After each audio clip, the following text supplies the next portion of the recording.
Good evening, folks. How are you? It is middle-aged gamer guy here, also known as Mag. Welcome on in. Already had a couple of people following. So we got Cherry B. Thank you for the follow. ShinyDex Peter. Thank you so much for the follow. Zubaru. Thank you so much for the follows as well. Welcome on in. This is Tuesday Night Gaming Chat, where we talk about all the latest gaming news and reviews from the last 7 days or so. Broadcasting live on Twitch and YouTube. First one in was Kindred. Good evening. Phantom is here. She says, evening. We'll be lurking because I've got a bunch of year sixes watching the England versus Ghana match with me, and I will send you updates to the score. Thank you. Greatly appreciate that. Flame, good evening. Retro Shazar, good evening. Chloe, good evening. IDX Beta, hello. Thank you again for that follow. Greatly appreciate it. And Zubaru, thank you so much. Hannah, hello. Good evening. How are you? And Kindred, you've just been rewarded with a 450 Mojo Bytes for your 120 stream streak. Greatly appreciate that. I hope everyone is good. I know some of you might be watching the football while you're watching this. That is also absolutely fine. For those who are not interested in the football, like myself and my co-host, we're going to be talking everything gaming. And obviously, I can't do that without said co-host. So please welcome the co-host who knows the most, the one and only Mr. David Jones. Good evening, mate. How you doing? I'm all right. How are you? New tech as well, looking even better. Yeah, slightly better lighting, hopefully, this week. I did look like all blood had been drained from me last week. So I thought it's probably about time I spent a bit of money and try and improve it. So we'll see how it goes. It's looking good, mate. Looking good. Thank you. Yeah, talking about video games in between sweating your bollocks off. Mm-hmm. Yes, there is Definitely. That. It is too hot. bloody hot. Yeah. So, see, being Brits, we can't be happy. If it's cold, no. It's cold. If it's hot, it's too hot. We can never win. Don't like it. It can go away. Yeah, it can go away. But there you go. I quite like it, but there you go. The sun is shining bright on Dave today. I mean, bit difficult. He's in a closed room, but there you go. But good evening, Danker. Good to see you. Cyrus, hello. How you doing over on YouTube? Good to see you. Good to see you again. So, Dave, dare I ask, what have you been playing since we last saw you last week? I played a few things, a bit more on Forza Horizon 6, just playing some of the festival playlist, doing some like the cars and stuff that they put on that each week. So I had a blast on that. I did play a little bit of Cairn on Saturday, but I'm kind of at a point where I've got quite a big climb coming up. And it's just one of those ones I know is going to take ages, and I wasn't quite in the mood to try and take it on Saturday. I like moved around the rock face a little bit trying to find a route, couldn't find one, so I thought I'll leave it. Might try again this weekend when I've got a couple of hours free on one of the mornings, see if I can tackle it, because it looks like a tricky one. Played a bit more Battlefield 6. Been playing the Russian breakthrough modes on the recent Cairo Bazaar map that came out, which is really good. Thoroughly enjoying that. Some good games on that one. And then I tried a couple of demos recently. There was one I forgot to mention from a couple of weeks back, which came out during Summer Game Fest. It was for that 1666 Amsterdam. Yes, it's that game from one of the original, I think, Assassin's Creed sort of leads or creators. Yeah. I mean, I can't say I was massively taken by the demo, but I think when it initially comes out, whether it's this year or not, I think it's going into early access. So it does feel like it's probably got a long way to go for it's like fully finished. So what is there in the this little prologue demo is a bit on the basic side, and I wasn't that taken. So we shall see how the full game turns out on that one. I know literally when it was announced, I think the weekend Kindred played it, because I know he messaged me and said he enjoyed the prologue, but it is very, very different from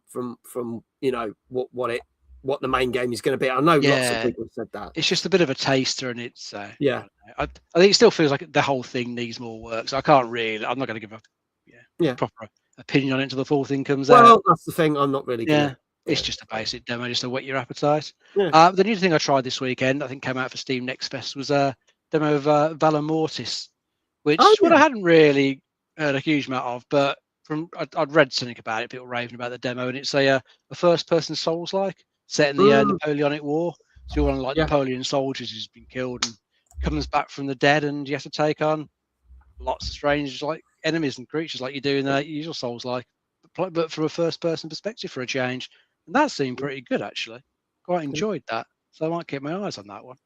Sweet. Okay. All right. I want to say hello to a couple of people. Jenny, welcome in. Good to see you. Egg Dogs over on YouTube Mobile. Welcome on in. Also, unknown person on YouTube Mobile says, "What are y'all doing?" We are talking about video games. We're talking about the video games that are coming out from the last 7 days or so. We're going to be talking about video gaming news as well. Good to see you all. Kindred did say he's been playing. Let's hang on. I found it. There it is. He started The Last of Us Part 2 and just had the golf club moment. Oh, yes, I know it well. Yes, we'll leave that there just in case anyone has not played that. But yes, we know that well. Yeah, I think that upset a few people, let's just say. But there you go. Also, Hannah, you've been rewarded 450 Mojo points. That's a 95 stream streak. Thank you so much, Hannah, for continuing to watch us. Greatly appreciate it. I finished Mouse PI for Hire. Oh, so yeah. I finally got round to that. Yeah, I thoroughly enjoyed it. It's not without a few little faults, I'm going to say. It's not like a perfect game, but for what it is, I thoroughly enjoyed it and had good fun with it. And there was one point where I think I was halfway through it and I was like, oh, am I getting a bit tired of this? And I was like, is it getting a bit repetitive? But then it's almost like they knew that people were going to say that, and they drop little things in to keep it going and keep changing it up. And I won't spoil it, but there is one moment that I think is very clever with what they do. And it just nods to the fact that obviously it's a black and white game, and then it does something different, which I thought was quite funny. So yeah, really enjoyed that. And I've now gone back to Replaced because I want to finish Replaced off. So thoroughly enjoyed Replaced, but I was only about halfway through it, so I want to hammer through that. Brian from the UK Gaming Network, good evening, says Valamort is from the makers of the Ghost. Oh, I love the Ghost Runners games. In fact, Ghost Runner 2 was in my top 5 games when it came out a couple of years ago. So I might have to check that out then, because I like their games. Kindred says, I really enjoyed Mouse PI and I missed one collectible, but couldn't be bothered to go back to play the whole game just to get it. I don't blame you. If they had a chapter select, I might do it. I don't think I actually checked to see how many of the things I actually got. I don't think I checked. Oh, I never keep track of those. If I miss it, I miss it. No. Brion Realm, thank you so much for the follow. Welcome on in. Good to see you. Dave, good evening. He says, boo, Dave, but also, hi, Boo Dave. back at you. Boo back at you. There you go. iQuell, good evening. There you go. Yes, and Dave Johnson is, or now known as Dave Housing, is our community member of the month, so he gets a shout out. And iQuell has done that. And he goes, Dave is my favourite person. There you go. There you go. Anyway, evening, everyone, by the way, says iQuell. Evening. Good to see you. Let's bring on our guest this week, who also isn't fussed about the football. Thank God, because otherwise we would have had no show. And do you know what? I didn't even know when we booked Ben for the show. We didn't know that the football was going to land on that day. So there you go. Dave's already starting with the insults. I warn you now, Ben. Dave will insult everyone in this chat. So just get ready to put up a fight. Okay. But I met this gentleman at TwitchCon. In fact, I met him at the TwitchCon partner party through, a friend of ours, someone that we both know. And first time I got introduced to him. And I was like, oh, yeah, I do this and that. And he said, I do the ShinyDex. I was like, what's ShinyDex? And it's so funny because he had to explain, because, I'm not a Pokemon fan, right? I don't know a lot about Pokemon. I know the very bare basics. And he explained ShinyDex to me. And I was like, that's really cool. And then when I got back from TwitchCon and explained, oh, I met this guy that does Shiny. Oh, my God, ShinyDex. You met the guy that does ShinyDex. I'm like, holy shit. Like, everyone seems to know me. And I was like, whoops. But this is what's really cool. So Ben has been, I'll get him to explain a lot of it, but Ben has created ShinyDex a number of years ago, but he was saying that it's just had a whole revamp, which we'll show in a minute on the channel. And we have a number of Pokemon fans in this channel who watch this show. So it seemed right that we should get him on and talk about it, because they might not know about it either. So please welcome the creator of ShinyDex, Ben Bailey. Good evening. Hello. How are we all? I'm good. How are you? I'm very, very well, thank you. It's nice to be accompanied by 2 other sweltering Brits right now. Yes. very Even though you're sultry. currently not in England, are you? You're somewhere else. No, I'm in Austria where it's even warmer over here at the moment. So I've, excuse me if you see my really, really bad 80s quiff going off here and then just the fan just hitting me every now and then. That's fine. It's absolutely fine. There you go. Everyone's saying, hey, Ben. Welcome, Ben. Hi, everybody. Welcome There you in. Hello. So, for those who don't know, I'm going to drop the link in the chat now. And if someone could pin it to the top of the chat, be greatly appreciated. Celestina says, yay, Ben. There you go. Yay, Sal. Yeah, what was it? Dave Housen says, Ben is the worst Ben since the last Ben we had in here. I don't think that's probably true. But anyway. So, yeah. Oh, I don't know. I could probably argue with Dave on that one, to be fair. I probably am pretty bad as a Ben. Ben. Xano Drillos, well, thank you so much. You just got a free stream streak. That is 350 mojo bites. Ben, we love you. Our favourite British person. Just to clarify, Zoo is one of my moderators, so they are just out here glazing me along with Sal, also. That is all good. So, that is all good. Thanks for supporting, guys. Tolly plays. Ben. Also, my mod. That is my It's all good. I like it when people bring other extra people in. It's great. It's nice when we get communities to come together. There you go. Ben has planted his agents in the crowd. They found me. Quick, run. Everybody hide. So I'm going to drop this. Again, thanks to iQual who's just pinned it to the top of the chat. But I will drop the link in again in all the chats for YouTube and Twitch. So tell us first, what is ShinyDex for those who might not know? Like I didn't know when I first met you. Yeah. No. I think the core foundation is to probably really quickly explain what shiny Pokemon are. And that sort of spawns this idea. So many of you have seen Pokemon games. Probably everybody has seen a Pokemon game. Many of you have probably played through a Pokemon game. And you're playing through the game and like you choose your starter. Say you're playing, I don't know, Fire Red or Leaf Green. And you're like, oh, I'm going to pick Squirtle. And you're like, cool, you pick Squirtle. He's a blue turtle with a brown shell. Well, sometimes that turtle won't be the same color blue and he will have a green shell instead of a brown shell. And when I say sometimes, I mean 1 in 8,192 chance that is a different color. That's like base odds, and then like Black and White 2 onwards, we get access to more modern odds, which is half of that. But the point is, these things are super rare and you can have completely different colored versions of Pokemon available to you in the games. And it is a growing niche, and it has been for quite a while, and this is what spawned ShinyDex. So ShinyDex is a way that you guys can go and track your Pokemon and easily share them with your friends. You literally just share your profile link. So like mine is shinydex.com/ShinyDex, and you can go to that link and you can see all of my shinies. You can see everything I've tracked there. There are direct links to be able to go and view clips from like encounters if you want to do that. So yeah, this is the homepage. Just had a brand new revamp. It's currently crazy. There's a lot going on. I'll just quickly kind of show. Obviously, you got your merch as well. So if you want to go support Ben, go. Oh yeah, we've got some vintage merch from back in 2017 when we first launched. This is the old branding that we used to have, but it's still quite timeless, I think. So I wanted to bring it back for our birthday essentially last year, and it's just continuing for 12 months. But yeah, essentially, you can track so many bits of data. You can track as little or as much as you want on ShinyDex with people. You can literally just put the Pokemon you've got, or you can track how many encounters there are, how long it took you in terms of time. You can track like specific details, natures, abilities, genders, all that sort of stuff. You can get really, really into the nitty gritty of everything if you want to. Yeah. Or you can just be bare bones basic and say, I caught a Bulbasaur. Let's go. Yeah. And that's the beauty of it, is that you can sort of do whatever you want. That's cool. So literally, if you were just getting into Pokemon and starting, there's no entry level. Like that's really cool. Hannah said, "Is that a Goomy plushie?" Yes, Goomy is my favorite ever Pokemon, and he follows me everywhere. I have so many of these. So yeah, if you can see that we've got quite a few Magikarps tracked on the website, as you can see there. 5,500 specific just Magikarps is crazy. Okay. But we have over 30,000 registered users now on the website. As you can see there, there's the stats facts right there. Nice.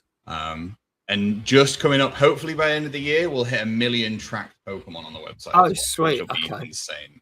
Yeah, because Yeah, you're. Yeah, that's insane. We're not far.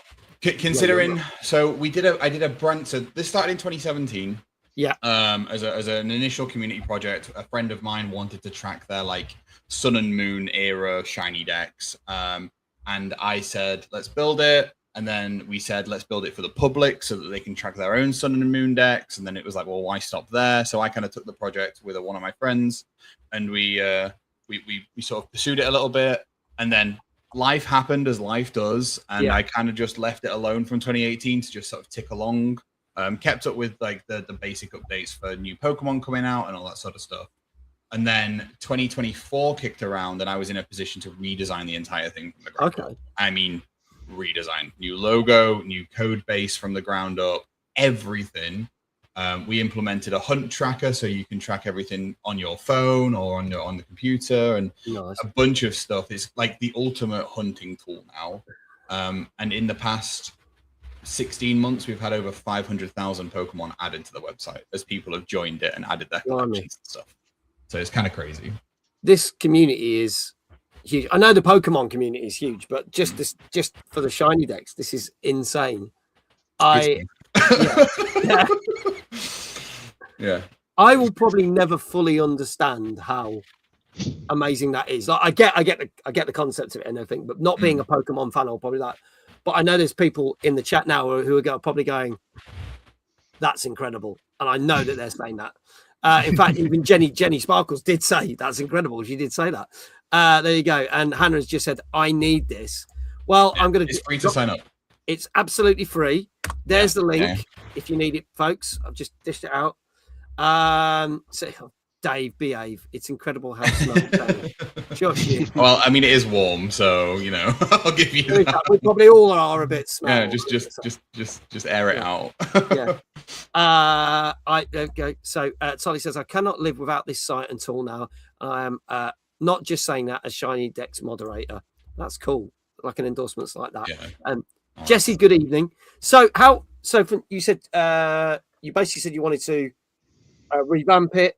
How long has it taken you? Has it taken you then almost 2 years to revamp it to get to where it is now, or did it take less time? So I started development from the recode in October 24 and released the redesign, or ShinyDex 2.0 as I was calling it, in February 25. So it was only that short period of time. I'm a solo dev. I don't have anybody else helping me with the code or anything. Everything I do is myself. So I basically spent so many hours like after work and all that sort of stuff building it. And then ever since February 2025, I am constantly developing new things, redesigning new bits, making things work in terms of like increased functionality and all that sort of stuff, because this isn't a project that I'm ever going to like stop. I'm going to keep adding to it and building it. It will only ever, in my opinion, be the ultimate tool if it's constantly getting developed. Like if you're constantly adding new things to it, you know, pulling in creators to help us create like tutorial videos and guides and things like that. And you know, I've got so many plans and so many events planned for the website and things like that. That it's, you know, I think up until I stopped counting at around 3,000 hours of development into this thing. Since October 24. So I stopped counting at that point because I was like, it's just gonna hurt. If I keep counting, it's just gonna hurt me. So that is massively impressive. So you pretty much changed it in the space of 6 months then. Yeah. Ground up 6 months. Yeah. I have a 9-to-5 job and I run a TCG league as well. So it's like literally I just down and just straight on. Damn, okay. I don't do things by halves. Clearly not. Flipping heck. Oh, sorry to cover up you. Actually, tell you what I'll do. Let me just do that. So I can do this. There you go. It said not to glaze, but I used ShinyDex before becoming a mod, and it genuinely changed my life. Made it so much easier not only to get into the hobby, but meet other people who enjoy it as well. So that's another thing then. So obviously it's going to connect loads of people around the world as well, isn't it? Yeah, we've got people from all over that have like joined the Discord or signed up and found other streamers, you know, through our ambassador program. But also I a big goal for me this year, and actually I was doing it 2 minutes before I joined the call for today.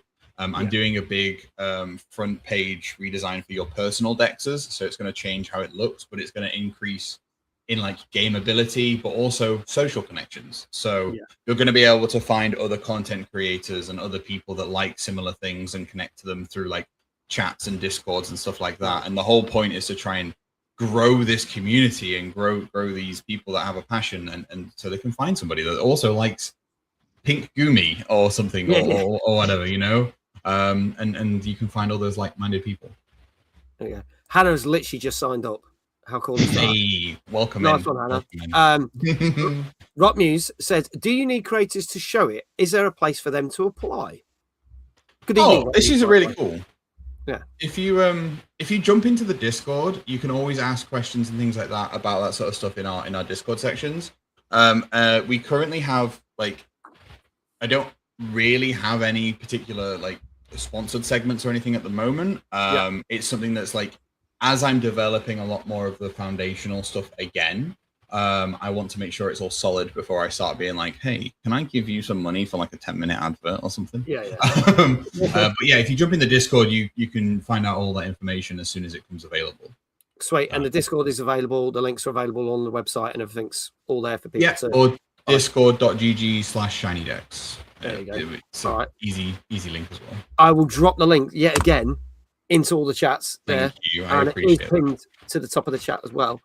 Have we got any questions from chat for Ben? And while we're waiting for that, Dave has proclaimed, stop spamming the chat. No, it's my channel, remember, Dave, not yours. He says, can we just flip Ben off to the fact that my role is to be the evil antagonist towards the guest /Mag/Dave, and it's nothing personal. Trust me, I get very accused when I am the guest. It means I have to yell at myself. That sounds hilarious. I absolutely need to see this.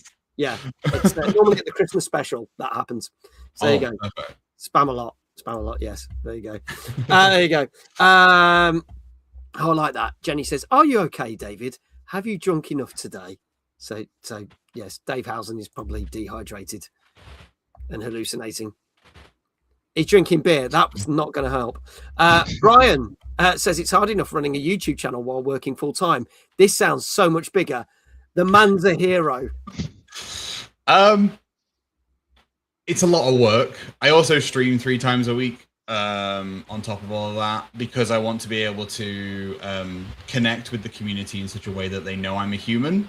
I know that sounds weird, but there's a lot of developers out there on smaller projects like this that say, like, they just don't interact with their community, and it's like this wall between developer and consumer, and it's like, let's break that down. So I stream so that people can come into the chat and talk to me about things and know that I'm a human that will get excited over sparkles the same way that anybody else does. Yeah.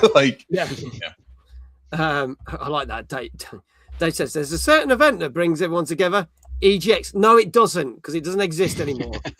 Dave's alluding to the event that I run in Liverpool, because ironically you said Timeless, which is the name of the event that I run. So he thought he'd get the rise out of there. We tried to tell him to take breaks, but that's not a term in his vocabulary. It's very true. Ever since I met my partner, she's been literally forcing the laptop out of my hands, being like, "Nope, you're not developing today. You're done." And I'm like, "But," and she's like, "No, stop it. Have time for me. Have time for you." Days off are important, trust me. If you want to also, Ben, if you want to drop your Twitch channel into the private chat, I will also drop that, and I'll get the mods to also share the channel. So if people want to go and watch you on Twitch as well, please do that. It didn't, when you sent me the link, it didn't occur to me that we should be plugging that as well, really, especially on free time. So let me not PG, by the way, at all. Wait until later in this show. Perfect. Don't worry. If you're not PG, that's absolutely fine. Let me drop. So tell you what I'll do. Let me drop this. Could mods also add this when we do shout outs, please? There you go. Hannah says, have you met Mag? PC? Well, yeah. Okay. All right. Don't worry. Sometimes it's best to have a little holiday from your passion project and get back re-energized, says Rock Muse. I know. Kindred says, "What's PG?" Yeah, well, there you go. That sums it up brilliantly. Thank you, Dave, for doing that. There you go. The link's there. Tonight's guest is Ben from ShinyDex. Please follow them here and here. There you go. That's awesome. Thank you so much. So if you want to find out more, do click those links. We'll be dropping those links. And I like that. PG is the best branded tea bags. No. Me and Tolly have this argument every time. It's Yorkshire tea or nothing. Tea. I knew you were going to say Yorkshire tea. It's a Yorkshire brew or now. That's it. Oh, dear. PG are horrible. Yorkshire tea says Yorkshire. But I'm going to really piss everyone off. No, don't say economy brand from any fucking supermarket. I don't give a shit. A brew's a brew. I love my tea. I thought you were about to say Tetley. I was about to just hang up. I was about to close the call. I'm not a sadist. I prefer Twinings. Oh, very posh, Kindred. Yeah, we can all agree Tetley is piss water, right? I think that's true. The little Goldie's good. I am backing you there, Jenny. I am backing you there. I wish I liked tea. It's okay. You can like other drinks. We're not going to force you or hold you down and pour tea down your neck because that would just be weird, frankly. But there you go. But then if someone did that to me, you wouldn't see me complaining. There you go. Whatever you're into. Whatever you're into. I'm into tea drinking. There you go. The best brew is Iron Brew, says Danka. Again, not knocking that either. Sounds like the best form of waterboarding. Yeah, there you go. There you go. That is tame for Mag's kinks. Trust me. Ben, run. There you go. Black Cat, welcome on in. Thank you so much for the follow. Shall we crack on with tonight's show? Let's get to it, mate. Awesome. Tompa, hello. Great to see you again. Thank you again for that raid last night. Greatly appreciate it. This is the most British convo I think I've ever sat in on. You are very welcome. This is why we do this. No one cares about the games we're going to talk about. It's the weird conversation. All about the tea. There you go. It's all about the tea. I want tea now. Exactly. Everyone go get a cuppa, even though it's boiling hot, and you will probably sue me for it. There you go. But, folks, let's do this. It is our 271st show. We are discussing games such as Copa City or Copper City, Dave the Diver in the Jungle, and EA Sports, not FC, UFC 6. One of the games they don't actually churn out every year. We're also going to be talking about what you can expect when the GTA 6 pre-order launches in a couple of days' time. And also, Steam machine prices dropped yesterday, and not many people are happy about it. And we're going to have a look, because I couldn't get them last week, but we managed to get them. We're going to look at the PlayStation charts, retail charts for this week, because for some reason, nobody published them last week, so it screwed us. So we're going to do PlayStation, and then we'll jump to something else, Xbox or something next week. So we'll try and give you different random charts. But kicking off the show, we have got our first game. Seems quite apt since the World Cup's on, but this isn't a footballing game as such. And I have to say, I'm quite intrigued by this one. It's not my normal kind of thing, but I do quite like this. This came out last Tuesday on PC, PS5, and Xbox Series X and S. And this is Copa City. Let's have a look at this.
There you go. That is Copa City or Copper City, however you want to say it. Which is intriguing to me because it's not a football game that actually you play football in. Now, yes, I know there's Football Manager Sims, but this is very different because, again, you're not managing the teams or anything like that, are you, Dave? No, not at all. You're doing a bit of a sort of basic management in the city and the stadium to kind of prepare it for when the crowds come in. So you have to like set up. You've got little areas where you'll set up like little fan zones, with things like food places in there, and other things for the fans to go and look at on their way to the match, and then you'll make sure that the stadium is in good order and I guess selling the right sort of food and drink. You got to pick where certain types of supporters are going to be sitting in the stadium. It's kind of stuff like that, which looks a little bit boring on the YouTube video I was watching earlier, but Steam user reviews seem a little bit more positive on it. But I don't know if there's really a huge amount to do in it. It looks like a very basic management game. You just do these few little basic bits for the supporters they're coming in. So I don't know. I think it looks probably as good as perhaps some people are hoping. Yeah, it's kind of like what I would class as a bare bones theme park. Because the theme park, you guided where the people go, what things they use, the drinks, the food, blah blah blah. But it doesn't seem as intuitive as that. Rodney says, "I'm not sure who this would appeal to." That's a very good question because would football fans and people who play sort of like EAFC would they play this? And the people who play Football Manager, would they play it? You either want to play the game in like say EA Sports, or you want to really get into the management stuff, and you got Football Manager for that. This is it looks quite basic, really, what you're doing. I don't know. That's been a massive hit. Rodney says, "I do a management sim without football." Jenny says, "Can you get an MVQ in event management if you complete it?" Who knows? Stranger things have happened. Kindred has posted that you can get this. It's normally about 30 quid on Steam, but it's down to 27 quid-ish right now. So you save a couple of quid. Xbox, it's 31.74, and it's 33 quid on PlayStation. So cheapest on Steam, most expensive on PlayStation right now. Thank you, Kindred. So, Ben, your thoughts on this? Because it's quite an intriguing concept in some ways, isn't it? Yeah, I think this is probably the moment it came up on the screen, I was thinking about where the target audience was going to sit for this, and I almost feel, I could be wrong, I almost feel like they're trying to target people who don't like football, but like management sims to get them into football to pursue them into maybe other games further down the line, or maybe it's just trying to give them, they've kind of just gone, there's two target groups, those that like football and those that don't. Let's try and hit them both. But as Dave was saying, it feels a bit naked. I'm going to use the word, it feels a bit naked in terms of what we saw from that trailer. It's almost like they've given you a skeleton and then nothing else. Like, I can get more from older games, I think, at this point. Yeah, the fact that I get there's like six or eight clubs you can pick from, but there's only 3 cities. Yeah, and that says to me, when you play these management sims, if you've got things like anything like Zoo Tycoon or whatever, there's probably like 50 cities or whatever. And I don't know whether they're going to continue to add to it, because if they do, then that might be good. It will, because otherwise it's 3 cities. It will get a bit repetitive. It will be the same thing over and over again. You might have different teams coming in, but it's going to be the same thing, same fan zone, same stadium like management. The problem with that is definitely needs updates. DLC. Yeah, I was just saying it screams DLC to me, like that setup. And that's worrying, because if you're paying like 30 quid for a game and then you've got to buy a load more cities and stuff, that doesn't sit well with me. Like, if there was more interesting expansions, then that might well work. But same thing over and over again. Sounds like FIFA, says Tolo. I agree. The music let it down for me. I don't know whether that's the music in the game or not. I honestly don't know. Obviously, they put it on the trailer, so we don't know. Pretty sure Ultimate Soccer Manager on Amiga let you do all that already. So it's been done probably about like 20 years ago, possibly. But we'll see. Now, for those who've not seen the show before, and for Ben's, so he knows what's going on, we don't review the games. But I scour the internet for tons of different reviews from all different sites, whether it be IGN, Eurogamer, Gamer Ranks, GameSpot, Metacritic, just to name a few. And I take the scores and I turn it into an average score. You may agree with it, you may not, but you might see people chucking scores in the chat. You can have anything from 0 to 10, and you can have 0.5s. And if you guess it correctly in the chat, and Dave and Ben, you get a shout out for your channel. And obviously, if Ben gets it right, we can just keep shouting out ShinyDex. So we've got some scores already in the chat. So let me go through these. Brian from UKGN says 6.5. Danka says 7. Now, please note, we're going for what the critics are saying, not what the audience is saying. We're going for critics scores, okay, just to clarify. Iquel missed the trailer, but he said a 7. Kindred said a 6. Rockmew said a 6.5. Hannah says a 7. Jenny says 7.5. Tompa says 7.5. Ida says 6.5. Tolly says 4.5. And Flame says 6.5 so far. Dave, I'll start with you. Quite some varied scores there, but some people kind of sticking around like the 6s and 7s. So what do you reckon, Dave? I'm going to try a 6.5. Okay, 6.5. So it's like good, but it's nothing great. Nothing remarkable. Yeah, okay. Retro Shazar saying a 6. Ben, what do you reckon this is? If we're going off critics scores, I'm going to hit it with a 7. Okay. Because I feel like they're more generous sometimes on a worse game. Okay. All right. We'll see. Celestina saying 6. I'd play it. That's cool. Any more, folks? Get your scores in. This is Copa City, which came out last Tuesday and is available on PC, PS5, and Xbox Series X and S. And if there are no more scores in the chat, I can tell you that this, on average, and Dave Housen just snuck in there with a 6.5, but it's just a bit short because this got a 7 out of 10. Oh, yes. So there you go, Ben. You got the first one right. Well done. Can we get a shout out for Ben, please? So go follow Ben. Go check out his Twitch channel. Give him a follow. Also, if you're interested in ShinyDex, go sign up to it right now, just like Hannah has done. There are the links. Thank you so much. And Kindred said, I was shocked it was that high. Yeah. So I guess people who like that kind of game are liking it. It doesn't seem to be anything amazing, but it's doing all right. Ben didn't cheat. Shush, Dave. My hands are here. I didn't do nothing. Also, congratulations to the following people. Danka, you got it right, so you're going to get a shout out. Iquail, you got it right, even though you didn't see the trailer because he's watching the footy. Hannah, well done. You got it correct as well. And I think that's everyone. So we've got a couple of people that are 1 for 1 straight off the bat, which is fantastic. So there you go. Let's move on to our next game. Now, this is a game that we didn't cover when it came out first time round. However, last Wednesday, it came out on Switch 2, and it's now out on mobile phones, not just iPhones, but Android as well. This game is called And Roger. Let's have a look. Insert your disgusting jokes while we play the trailer.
There you go. So as I said, last year this came out on PC and the original Switch, but it's now on Switch 2 and mobile phones. Kindred has said it's normally £4.29, but it currently can get this for £3, which sounds like an absolute bargain. So there you go. So Dave, tell us, what is this all about? Yeah, you're playing there's a character called I think Sophia, and it's a little short visual novel game that's filled with lots of little mini games that you control with probably like the mouse or your finger on mobile phones and the touch screen. Yeah. I think she's one of those games that it's best not to know too much going in, but the character, when they sort of wake up at the start of the game, is a bit like confused about, who's around or what's going on, what she's meant to be doing, and you'll be sort of discovering, the cause of confusion as you're playing the game, a little about her life and how she navigates it and stuff like that. I think it's only meant to be about an hour long, so it's got no like fat or filler or anything like that. It's just like a short, sweet little narrative game. I think it's meant to hit the feels quite hard from various comments I've seen from lots of other people since it came out last year. So it's one I've kind of meant to have a look at just because we're hearing good word of mouth about it. And if it's down to £3, I might pick it up on something. Give it a quick go. £3 for an hour is not bad, considering that you might watch a film and it would probably cost you more than that to watch a film that's like 90 minutes. So okay, I can go with that. I'm not going to knock that at all. Ben, your thoughts on this one? It looks quite like a cozy sort of design style, visual graphic. I have to say, you said it had been released on PC before, and I'd not seen it yet. So this is literally the first impression. It looks very cozy. It looks very, as you say, a story. And if it is only an hour, I would genuinely, I might go and pay £3 to just play it, because if it's an hour to just play through a story that's going to hit you in the feels, nothing like a good cry on a Tuesday and 30-degree weather, is there? Yeah, I know exactly what you want. Just get more dehydrated. So yeah, I'm losing water everywhere else. I might as well lose it from my eyes. Yeah. All right, let's see what people are saying in chat for scores. I think Rockmuse was the first person to drop a score in. Rockmuse says a 7. Celestina, are you happy with me to round you up to an 8.5? Because we can only do halves and whole numbers, otherwise it totally messes the whole thing up. Let me know if you're happy with an 8.5. Brian says an 8.5. Danker says an 8.5. Tolly going for a 9. Jenny going for an 8. Tompa says, I'll follow the crowd. I'll go for an 8.5. It is Ashley. Thank you so much. It is Ashley G. Thank you so much for the follow. How you doing? Hannah says 8.5 as well. Kindred 8.5. Ida says an 8. So it's a short 8.5 it is then. Thank you. Retro Cesar says 7. Dave, I'm rounding you up to 6.5 whether you like it or not. Ashley says an 8. Thank you so much. Flame saying an 8. And then Dave changing his score again to 8.5. I'm just basically going to do that to him every time. Ben, I'll start with you. What do you reckon this has got? I'm going to hit this with a 7.5. I feel like if it's one of those emotionally triggering sort of things, then it'll hit the reviewers pretty heavy. But I think they'll be a bit disappointed with the length. Okay. All right. Chloe saying an 8. And Dave, what about you? What do you reckon this has got? I'm going to go quite high because I heard, lots of good word of mouth from various critics about it. So I'm going to try a 9. Okay, going for a 9. All right. Folks, this is your last chance. This is a game that came out last Wednesday on mobile phone, both Apple and Android, and Switch 2. It's already available on Switch and PC. This is called And Roger. And if there is no other people to put scores in the chat, I can tell you that this got 9 out of 10. Wow. And that's not based on the scores from when it came out last year. That is based on the scores from the Switch 2 and the mobile version. So a 9 out of 10. So Dave, congratulations. We will come back to you in a minute. And we got a couple of other people who said 9. Tolly, well done. You got it. And I know someone else said 9. Where are they? Oh, no. I'm sure there was a second person who said 9. Or am I just making that up? Is it only Tolly? Maybe it's just Tolly. There you go. Wild. Yeah, that was it. Yeah. Wow. Ben, your nephew says he is 5 when he read all the numbers. Clarity. Yes. Not an actual nephew, just a friend's child. But yes. Yeah. There you go. You can adopt people. It's fine. We don't mind. There you go. Kinship says, whoop, 0 out of 2 after my perfect streak last week. Yeah, so we only had 4 games last week, and Kinship got them all right, and he's out for the count at the moment. There you go. Never mind. You might get the next 4. It must be a good ending to that game to get that 9 out of 10. But this is what Dave was saying. So for those who don't know, Dave is not a streamer. Therefore, we have to find different ways to shout him out. Firstly, if you're in chat, you can do !Dave in chat. Shout him out. But Dave, how would you like your shout out we can celebrate you got your first one right tonight. We'll start off with some spinning, shall we? Going for Might some generate a spinning. bit of a breeze for you and cool you down. I doubt it will, but here we go. Here we go. I'll just make you hotter. Ben, you're gonna love this. This is top quality entertainment right here.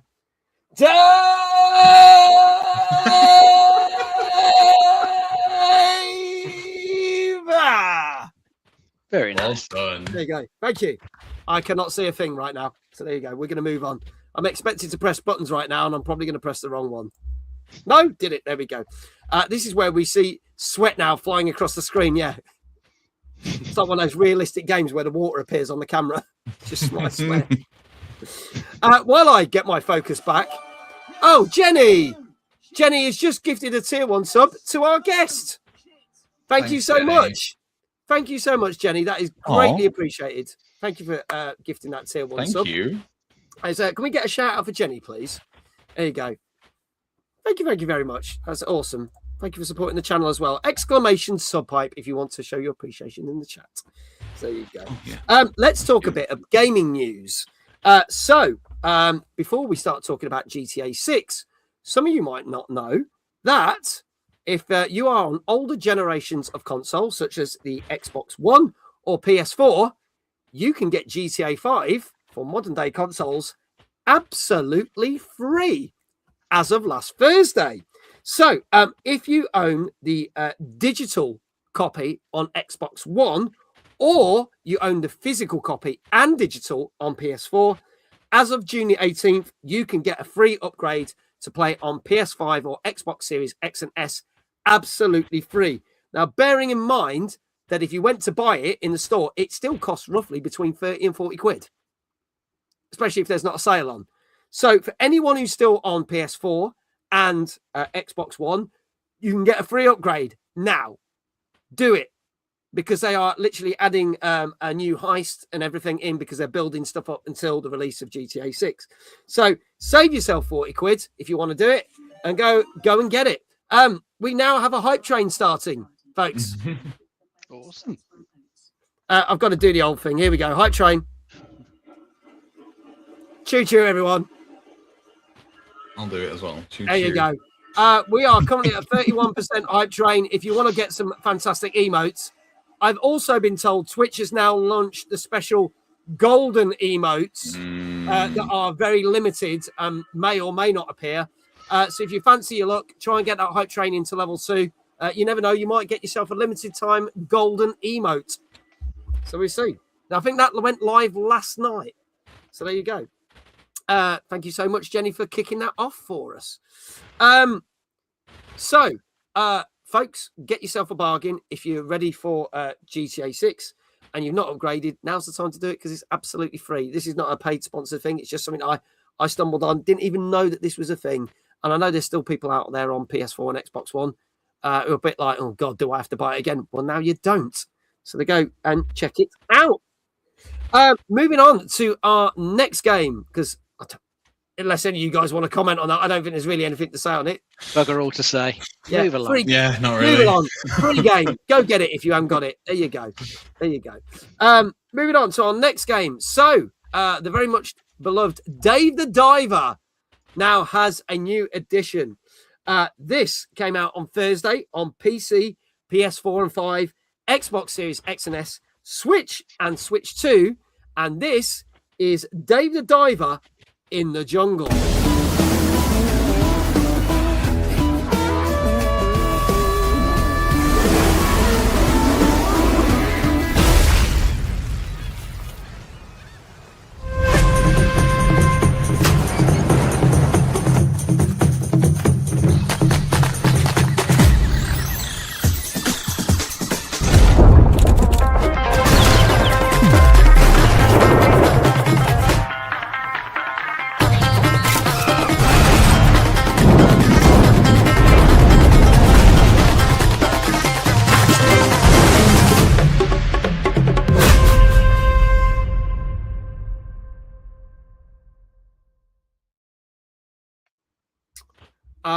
Did the squirrel just floss? Yes. So I have to admit, I am absolutely criminal. I have Dave the Diver, and I've still yet to play it. It's sitting on my console, but I have seen so many people play it. I feel like I know it well, and I adore what I've seen of it. So this is not a DLC, is it, Dave? This is a new standalone expansion, isn't it? In a way. Yeah, I think you do have to finish the base game to play this, from what I heard the other day. Well, correct me if I'm wrong, anyone in chat, but I think you've got to finish the main game first of all to progress to this. But yeah, it's like a whole new area that you're going to go off to, out into the jungle. But you're a lot of the characters from the main game are coming with you as well. Like you've got Bancho there to do the cooking, but instead of sushi, he's cooking with like freshwater creatures this time, so cooking different stuff to serve. And the game has got the same sort of different types of mini games that you had before to keep you entertained. But I think instead of everything being a bit of a 2D plane like it was before, it's quite a lot of it's got a sort of isometric viewpoint, so you can move around like the restaurant area and some of the jungle levels as well as you're exploring around there. And you have still got a sort of lagoon area to go diving into for to catch the fish, and as well as like classic weapons, you got a new jungle gun that you can use down there. So I think there's a good 10 hours plus of gameplay in there, probably longer depending on what you want to do in it. So plenty there for people to do. I'm kind of like you. I haven't really played it either. I think I did turn it on for like about half an hour once. Yeah, and then never got back to it. Other stuff just came. I need to play it. It's just sitting there on my hard drive, and I need to play it. It's a shame because I know I'd love it. It says if you have a base game save file that includes progress up to the main story's epilogue, you can then start the DLC from that point. Cool. Rocknew says I've not heard anyone say anything bad about it. It's just rather loved. It is indeed. I was going to say something else as well. Oh yeah, that was it. The prices. Kindred just posted. Where are we? There it is. Dave the Diver in the Jungle is £8.49 on Steam. £8.39. Ooh, 10 pence cheaper on Xbox. Oh, $7.99 on PlayStation, where it's the cheapest, and $8.49 on the Switch right now. So there you go. You can go check that out. That sounds like not a bad price at all for a DLC. I'm not going to lie. Yeah. Ben, your thoughts? I saw you nodding away and looked very happy. So I'm guessing you have played Dave the Diver. Oh, so many times. I've had so much playtime in that game. It is one of my favorite, most beloved games. I think it's incredible. So the fact that this has come out, and I wasn't expecting it, to be honest with you, it just kind of popped up, and I'm like, okay, well, as soon as I get back from my little journey that I'm on, I'm going to be playing that straight away. I love Dave the Diver. It's funny, it's quirky, it's almost got that I don't give a fuck kind of attitude, which is kind of nice in terms of the way it's written. I quite like that. It's just very itself. So I think this will probably be a pretty high 9.5. I'm gonna say 9.5 for that one. Okay, it's supposed to be 10 to 30 hours of fresh content, so that's pretty damn good for £8.50, isn't it? Dave, what are you saying as well then? So Ben's going for a 9.5. I'm going to go for a 9. Going for a 9. All right. Let's see what the chat are saying. Let me scroll up to the top of the scores. Let's do this. Hang on. Oh, we've jumped a bit. Where are we going? Hang on. Scroll back down. Your thing's gone a bit. Here we go. So Tom was saying 8.5 because I got to round you up there. Celestine says 7.5. Dank is saying a 9. Tolly says never played it. Know nothing about it, but I feel like it's a big deal. So a 9. Dave the Diver is a 9 all day. So I guess a 9 for this too, says Brian. Hannah says a 9. It's Ashley G says 7.5. Dave Housen says a 9. Kindred, 9. Jenny says 8.5. Rockmuse says 9. Flame, 7. Ida, 9.5. Retro Jazar, 8. Folks, if you haven't put a score in, do it now. This is Dave the Diver in the Jungle, which came out last Thursday on PC, PS4, 5, Xbox Series X and S, Switch and Switch 2. And I can tell you, if there are no more scores, that this got an 8.5 out of 10. So I think, Jenny, are you the only one that got it right? I think so. So there you go. Jenny and Tompa, obviously, as well, because Tompa was like, the scores are same as my guess. So Tompa, well done. You got it right. And Jenny, so 2 of you got it right there. So some people, Oh my God, I did. I got one right. There you go. Kinji's like, whoop, 0 out of 3. There you go. He is one of the most loved Daves in the world. No offense to Dave here or Dave in chat. There you go. There you go. So there you go. I can't wait for the sequel, Dave the Community Manager. Yeah, that probably will be. I don't think it will do as well.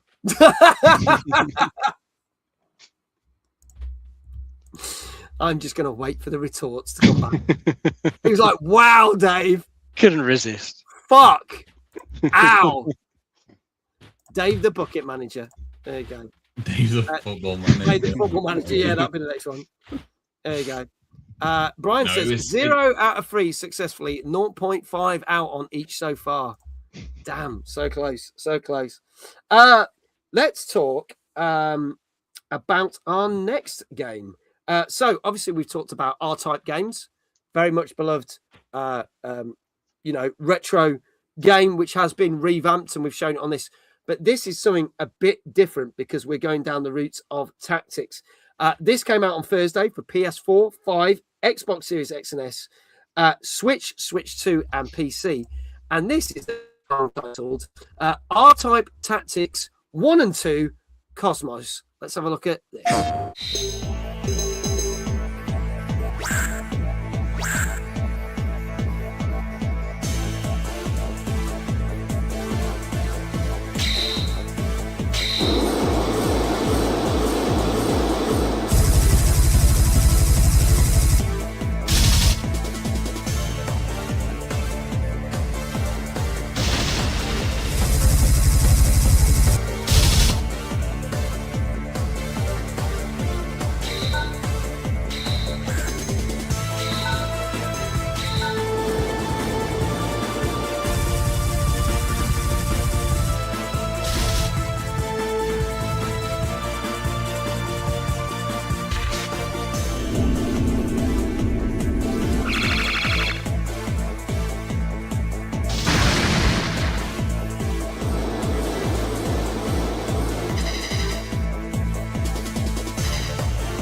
There you go. Jenny says, I like all the pew-pews.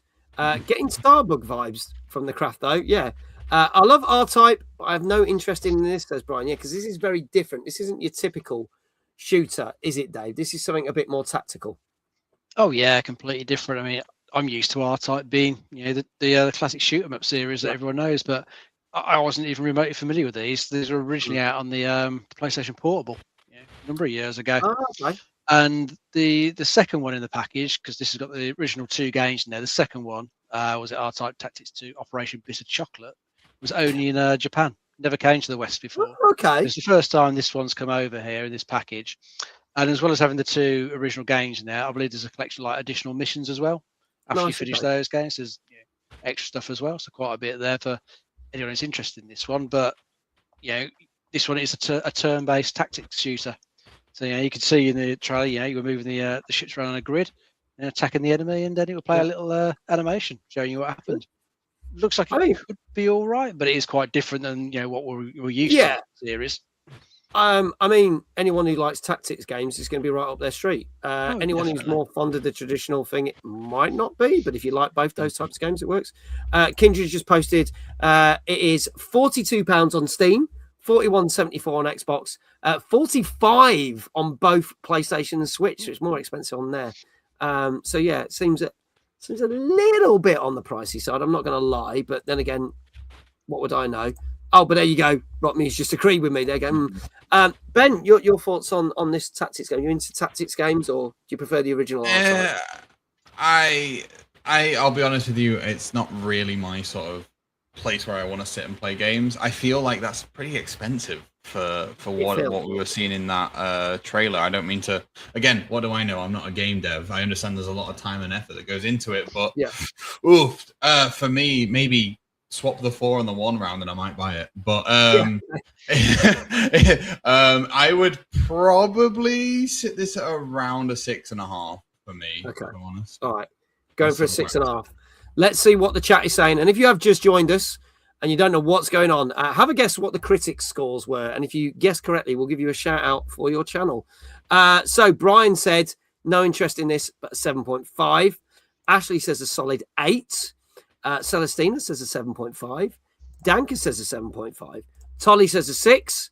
Tompa says 7. Chloe says a 7. Ashley says, I really like tactical shooters, so this is why I'll give it an 8. Hannah, 7.5. Rockmuse, 6.5. Jenny's not so sure, so maybe a 7. Kindred saying an 8. Flame saying a 7. Ida saying a 7. Retro Jazar saying a 7.5. Chat, get your scores in now if you want to win a shout out. Dave, what do you reckon this has got? Oh, I'm going to go for an 8. Going for an 8 for this one. Okay, folks, this is your last chance. This is R-Type Tactics 1 and 2 Cosmos, which came out last Thursday on PS4, 5, Xbox Series X and S, Switch, Switch 2, and PC. If we don't have any other scores in the chat, then I can tell you that this got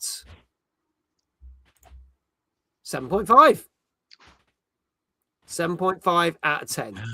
So not bad. Not bad. A couple of people got it right. Retro Shazar, congratulations. You got it right. Hannah, you got another one right. Well done. Ashley's like, dang, I'm 0.5 off. It's always the next one. Don't worry. There's always the next one. Danka, congratulations. You got it right. Celestina, congratulations. You got it right as well. And Brian, who was the first one to get the scores in there. Do the reviewers ever take the price into consideration? Sometimes, but not always, as we will talk about something else later on. Right, there you go. Dave's like, I'm heading out now. Have a good night. If iQual's happy to take over, by all means, do that. Or Jesse, either one of you. That's all cool. Dave, if you've got to shoot off, thank you so much for being here. Hi, Dave. There you go. I've actually... do IGN take the game into consideration when scoring? No. There you go. Simply. Dave, do I owe you a shout out? Oh, I've forgotten now. No, I was 0.5 out on the last one. 0.5 out as well. Yeah, I was going to say there's a few people, so my apologies. There you go. I forgot what you said after saying that, but there you go. So that is everyone. Bye, Bucket Lord Dave. So yeah, if anyone else needs shout outs, which I think there's a few, if either Jesse or iQual could do them, I would greatly appreciate it while we talk about this bit of news. Otherwise, I will do it a little bit later on. So, moving on to our next bit of news. And yes, Jesse's gone to get ice creams. You've done the shout-outs. I only see one. Unless I'm going mad. But there you go. I think there's only my Twitch chat only sees one, but the I'm only seeing one as well. Sees 2. Yeah, so a number of people were missed, so that needs to be done again, please. There you go. If it isn't happened, we'll give him a kick in later. There you go. Everyone's going, you miss me. He's going, nope, didn't miss anyone. It's just being a dick, in a funny way. There you go. So there you go. Yeah. Now we both know that's not true. Balls. But no. Balls. Yeah. There you go. Dave Alson tries it all the time, so I'm not allowing that either. So there you go. There you go. So he's threatening to stay now. Yeah, he's threatening to stay. Everyone's like, I feel like he's missed me off on purpose. That's because Dave has many enemies. So there you go.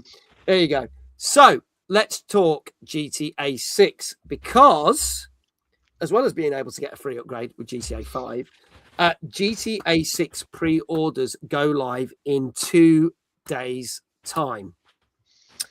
So June the 25th, for those who are excited for it to launch, you can pre-order the game on June 25th. We got to see a nice little poster, but that's all we got. But people are speculating what will actually be announced on Thursday when it goes live. So here's some things that you could expect. So firstly, we should find out what it's going to blooming cost, because frankly, there's been so much speculation about this. Firstly, is it going to be the first ever £100 game? Is it going to be £80 game? Which means if it is £80, and we've talked this about on the show, it means other companies can drive their prices up to 80? Or are they going to stick to the 70, which is kind of where some games are right now, which means people can't go above up to 80? So that's one thing we'll find out. What editions will be released? So what special editions, extra editions, premium editions? Are we going to get one with a GTA flipping road sign or something that's going to come with it, or some other old tat that they chuck in for like 250 quid? So we'll see what special editions that we'll get from there. What frame rates the game is going to run on Xbox Series X and S and PS5. Probably going to run the best on PS5 Pro, clearly, because it's the most superior console that's out there. And also, how's Xbox Series S going to handle it? Because it's the most inferior out of those consoles. So we'll find out from that. Are we going to get a third trailer to announce it? That is something people are asking. Are we going to get a third trailer? I'll be honest, I think it's highly unlikely. I think we'll get that closer to the release because Rockstar just don't seem to need to do marketing for this game. Are we going to get multiplayer straight out the bat? And if not, when are we going to get it? And also, what is included in the multiplayer version? That is something that people are questioning. Also, something that was most requested from GTA 5. Are we going to get any form of story DLC? So when you complete the game, are you going to get DLC? Because GTA 5, you didn't. The only DLCs you got were the heists in GTA Online, which they're still putting out now. A new one's just been announced. And the final thing, which Tompa has just announced, is when will a PC version come out, if at all? So those have been some of the biggest questions. We will find out what gets announced when you can take your pre-orders on Thursday. But I'm going to ask chat and I'm going to ask Dave and Ben, what else do you think we might find out about GTA 6? Or do you think we're not going to find out a great deal and it's going to be shrouded in mystery? Well, you'll at least get to see the price. And I kind of hope that it doesn't go to 80 or 90 or 100 for the standard version. I'd love it if they just stayed at 70, the current limit. Because anything past that, 70 is already a bit ridiculous. Anything higher is just getting more and more ridiculous. I know Nintendo tried it. Was it 80 for Mario Kart World? That game is not worth 80. It's a fun game, but it's not worth 80. Fuck off. No. Yeah. So I'm looking forward to see what the price is going to be. As you say, I bet it'll just be, this is the standard, this is the collector's, the deluxe version. Whether it will say, if you buy the collectors, you get a couple of days early access. That seems to be a bit of a norm these days. And unfortunately, it seems to do well. So publishers will keep doing it. Yeah. Wouldn't surprise me if they might have that in there. Otherwise, I bet, it'll be the usual sort of tat you get in deluxe editions, a few costumes for in the game. If you like digital art book, digital soundtrack, this is sort of stuff to fill these things out. So they might not go into a huge amount about frame rates and stuff just yet. Yeah. But I know it's sort of speculated that it might just be 30 FPS, but we're still got to wait and see. Yeah, maybe they'll be able to do a little bit more on the PS5 Pro because it's got a little bit more grunt to it than the other consoles. And it'll probably look perfectly fine on Series S, but just won't look as good as the other ones. No, it's a slightly weaker console. Still look though better than GTA 5 because everyone seems to have this thing of GTA 5 looked amazing, and they showed it on the Xbox 360 and the PS3, and everyone's like, oh shit, it doesn't look as good as I remember it. So it's quite good old rose tinted glasses, eh? I know. It's funny how that is. Let's see what the chat is saying, and I'll give Ben a few minutes to think what else might be. So obviously we talked about the price. It is rumored to be about 300 gigabytes of space needed. God damn. Won't be £100, but Take-Two did release Borderlands 4 for £80 last year, and what a bag of shit that was. Yeah, that wasn't worth 80. 20 quid, about worth a fiver in the bargain bin, I'd say. Do you know what? I've got a copy sitting in front of here, and I haven't played it. Well, I did play it more, and I got so bored of it. I did think about selling it, but I knew that I wouldn't get jack shit for it, so it's just sitting here in front of me. Just use it as a novelty coaster. Yeah. Your prime grade A experience game as old Uncle what was it? What's his name again? I've forgotten his name now. The guy that Randy, isn't it? Yeah, Uncle Randy talking shit again. There you go. Surely it should be over £100 for the deluxe or something. I think that's highly likely. Brian said couldn't give a shit about the frame rate. People said a third trailer was leaked allegedly, but we've not seen anything of it. I play Valorant. I'm used to bad frame rate, says Ashley. Hot take. I believe releasing single player first is a good idea, so people can concentrate on that and enjoy it, and then multiplayer later, which is exactly what they did for GTA 5, and it worked. And I'm more interested in single player. Not that Yeah. fussed about multiplayer. Yeah. Try GTA 5 multiplayer. Never got into it. Yeah. There you go. It didn't take over GTA 5 to come out on PC. It did, as well as GTA 5 Online. It will be single player only to start. So there you go. That answers Rock Muse's question. As the PC and online will be 12 months to 2 years later and may release on the same time. That's true. I'm sure they said that the online will come late. They have hinted. They haven't actually confirmed, but they have hinted. Do you think they are holding off because it's difficult to beat the older one? Or are they still making... they are still making a lot of money off GTA 5. 13 years on, and they are still... As I say, they're just about to release another DLC for GTA Online, which is nuts. I've not played Borderlands 4. 3 is great. Do you know what? Loads of people trashed 3. It's so much better than 4, in my opinion. So I wouldn't bother. Ems, good evening. How you doing? Ben, any things that you think they might announce? Another delay, maybe. Yeah, that's hey, can you imagine? Yeah, you go, hey, we'll take your money. And by the way, it's now coming out in 2028. But we got your money now. So you're screwed.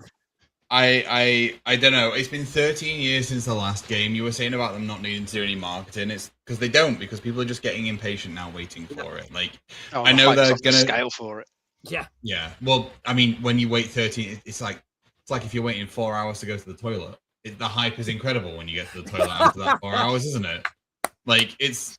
I'm not saying it's going to be shit, but I'm just saying, like, it's going to be one of those things. In terms of like seriousness, now, what we actually think, I have a horrible feeling they're going to try some kind of battle pass / online. Funny enough, that has been mentioned as well. Someone's kind of said some weird thing where it's monetization that they've not done before, but everyone else is doing it.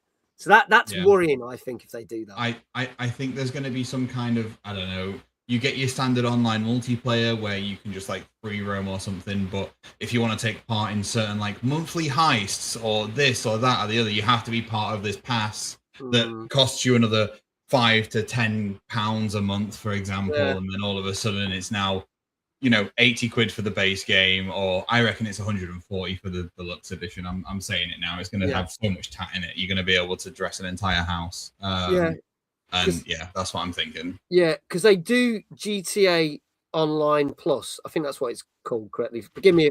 Let me know in chat. Yeah, that's right. But you can get extra editions for it. So I know, like this new heist they're bringing out, you need to have a lot of money to be able to start the heist because you need a big building to start the thing. But if you have this GTA Plus and you haven't got like worked up to that, you get a massive discount on starting the game. So you can actually get like entry level straight away for this new DLC. Yeah. It makes me think that they will do stuff like that, but maybe it will go more battle pass heavy, possibly.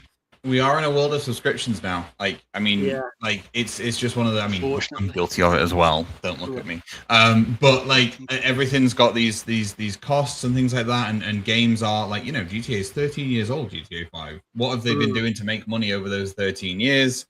They've been pumping out different versions of it or different things here and there where they can do. It's like Fallout releasing Fallout 4 for the 18th time. Yeah. They're trying to be able to recoup costs, and going forward in the model where subscriptions are becoming more and more acceptable, it's easier for them to just charge you every month and get their pennies in so they can keep trying to develop new stuff, kind of thing, is where I think we're going to end up going.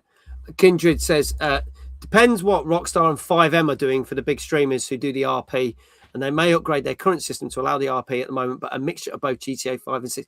That might be the case, because it might be you come to GTA 6 online, you start from scratch, or you sign up with this subscription and you can bounce between the two and it integrates all of that, because there's all speculation of whether that's going to work or not. And we don't know that yet as well. But there you go. Skyrim for the 690 time to come out. Why not? Bethesda aren't doing anything else, are they? Let's face it. So there we go. But yes, if you want to pre-order GTA 6, you can do it as of Thursday. So check out that, and then we'll see. We'll probably be talking about how much it costs, and we'll be like, how much on next week's show. So there you go. Moving on to our next game. This came out on Thursday for PS5, Xbox Series X and S, Switch 2, and PC. And this does seem familiar. That's all I'm going to say with this. I'm not going to accuse it of anything yet, but we'll see if anyone else picks up on this. But this is called The Adventures of Elliot, The Millennium Tales. Let's have a look at this.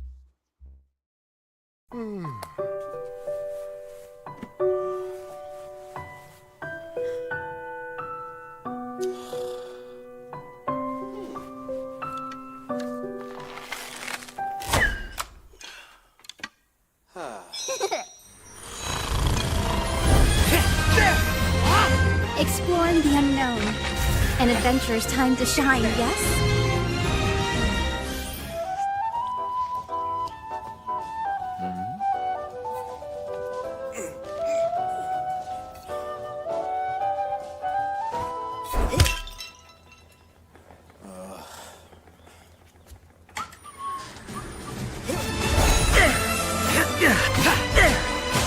Come on, I could use your help saving the kingdom of Huther.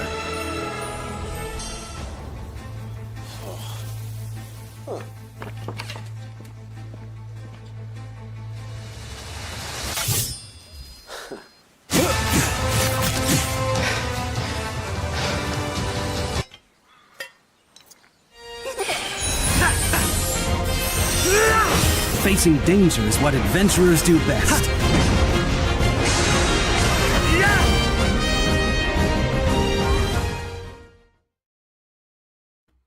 Legend of Elliot. Yeah. Why do I think this is Legend of Zelda: Link to the Past? Well, it has time travel, and it is, an action RPG.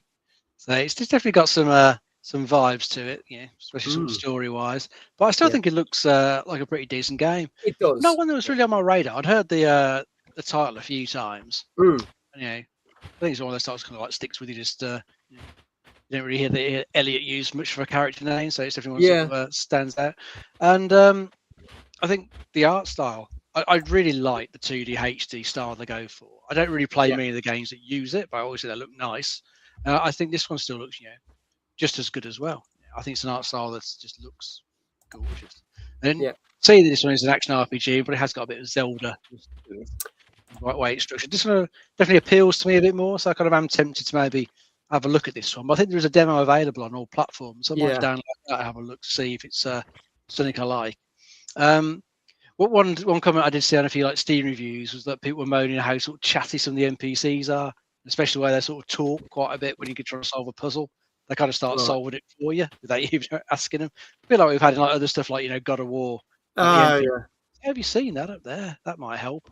Just go on a bit too much. But I was just looking it up. It seems like it's one of those options you can tune down how chatty the NPCs are, so that might help with that main complaint that I've seen.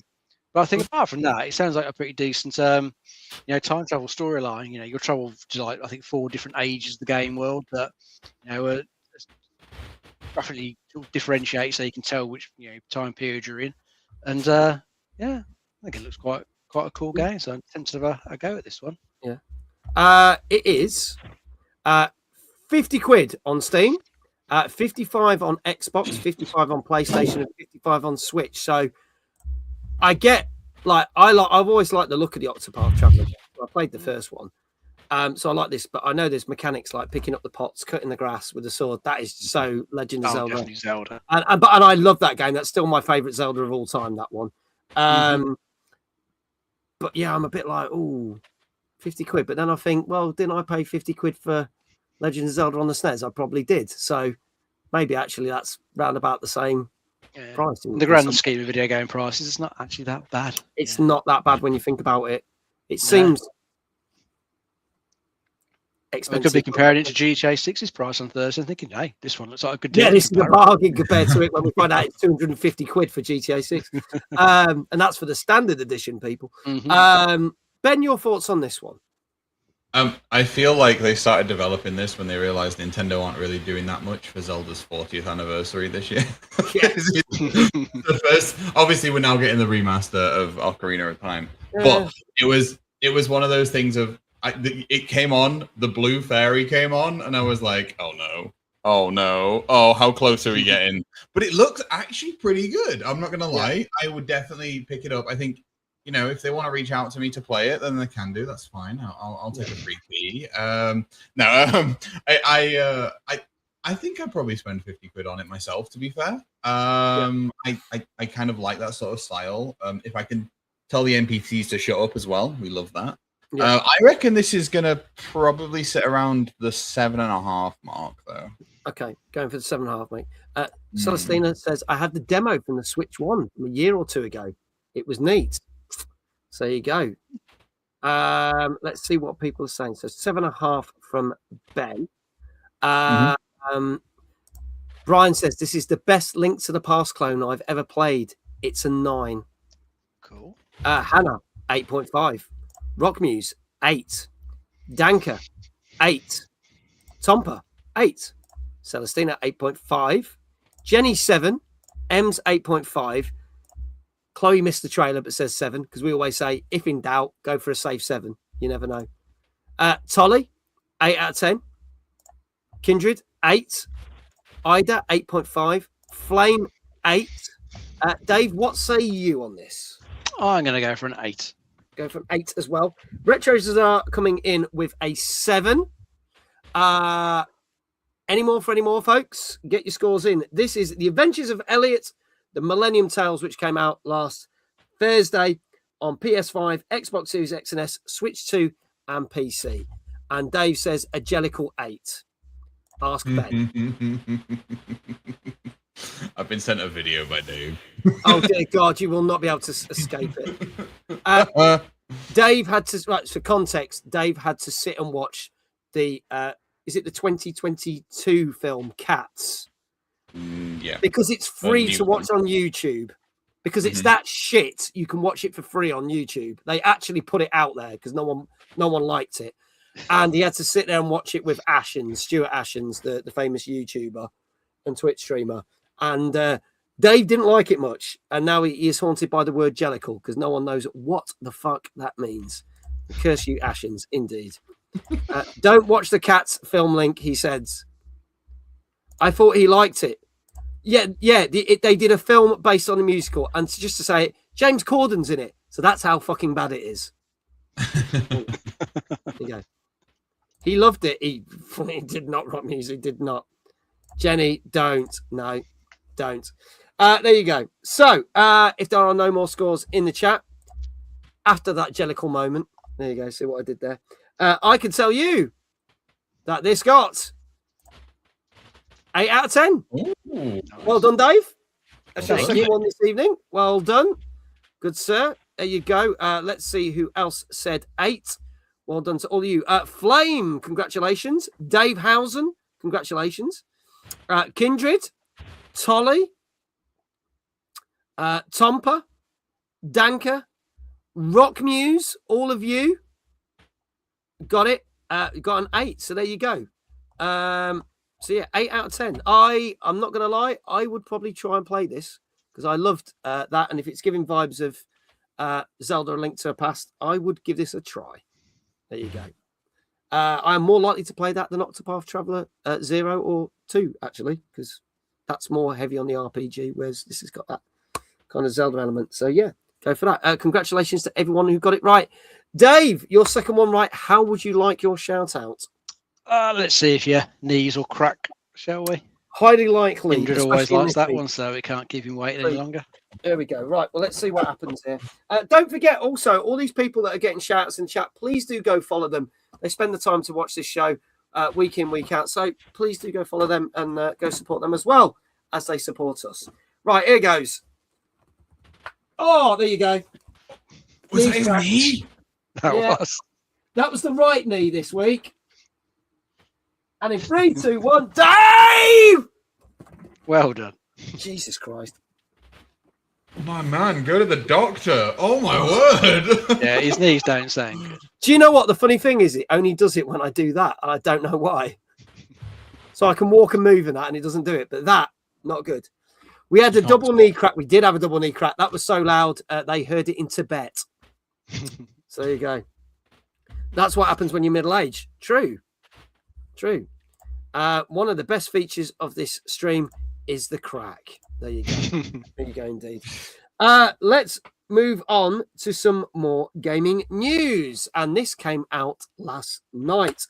Thank you to everyone that contributed to this in my Discord, which is the reason why I decided to do this as news story. But the brand new Steam machine is currently getting reviewed, and we'll talk about that in a minute. But, oh yeah, and I do Just Dance as well. I do Just Dance stream, and they don't crack. But yeah, that's weird, isn't it? There you go. And the prices have been announced. So, if you want a 512 gigabyte version of the little portable Steam machine, it will set you back $1,049, which is around £879. Okay, you can get a controller with that, which makes it $1,128 or £938. So almost costing you nearly 50, 60 quid for a controller. And if you want to go out with style and want the 2 terabyte version, which also comes with a controller and 2 face plates that you can change so you can design, it's going to just set you back $1,428, which is £1,208. All this just to play Steam games on and not much else. Reviews started hitting last night. The most crazy one is IGN's review, who absolutely loved it. And even though they commented it was expensive, gave it an 8 out of 10. Can trust IGN. Eurogamer were not so favorable, saying that it was very expensive and also not so great. And really, if you want to get an entry-level PC, you could buy a cheaper PC. It's also been pointed out in a number of other tech reviews that this does not handle AAA games very well. So if you want to play the latest Crimson Desert, or you want to play Cyberpunk, which is a 5-year-old game, it suffers on frame rate issues quite badly, dropping down to as low as 22 frames per second on some of the big AAA games. So if you want a really expensive box that costs an absolute fucking fortune, but you can play games that you could probably play on a 12-year-old laptop, then the Steam machine is for you. So I want to discuss this because the Steam machine sounded like a good idea when it came out. And I did say last week, I don't see what the fuss is about, because really you could just get a Steam Deck and it's probably going to run better. And I still feel this is the case, and it's still going to be cheaper than the fucking, like, the basic version that you don't even get a controller for is fucking £879. I should hope it comes with 2 reach arounds and a pack of Freddos for that price. Bloody hell, that's insane. Oh, that would be extra at the moment. That's extra. That's insanely costly. Who came up with this? Did they move a decimal place in the wrong point? Like, what is going on? That's crazy, no? The answer to why it's so expensive is AI.